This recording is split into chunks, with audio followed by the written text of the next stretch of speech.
અને ગુજરાતનું ગૌરવ ગણાતા ગુજરાતની શાન ગણાતા સિંહ મૃત્યુ પામે છે ત્યારે તેને લઈને મહત્વના સમાચાર કે કૃમિ અને ઈતરડી એ સિંહોના મોતનું કારણ હોઈ શકે છે કારણ કે મારણ ખાવાથી સિંહોમાં કૃષિ અને ઈતરડી ફેલાય છે કૃમિ અને ઈતરડી ફેલાય છે અને ઈતરડી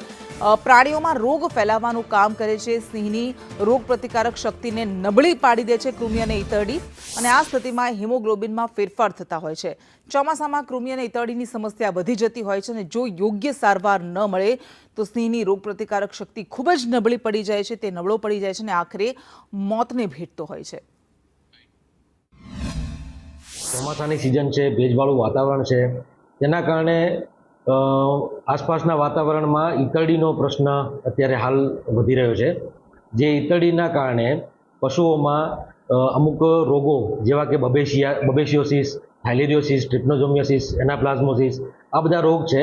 જે ઈતરડી દ્વારા ફેલાય છે અને એ ઈતરડી જાનવરને કરડે ત્યારે આ રોગ એનામાં ટ્રાન્સમિટ થતો હોય છે। ગાય ભેંસમાં જ્યારે કોઈ પણ વન્ય પ્રાણી છે ગાય ભેંસનો શિકાર કર્યો હોય છે એ ગાય ભેંસમાં જો ઈતરડી હોય તો એ ઈતરડી પછી જ્યારે વન્ય પ્રાણી એને આરોગવા સમયે ત્યાં બેઠા હોય તો એ વખતે ઈતરડી મૃત જાનવરમાંથી છૂટીને એ જીવિત જાનવર છે એની ઉપર એ ચડી શકે છે અને એ રીતે પણ એને ઇન્ફેક્શન એ કરી શકે છે।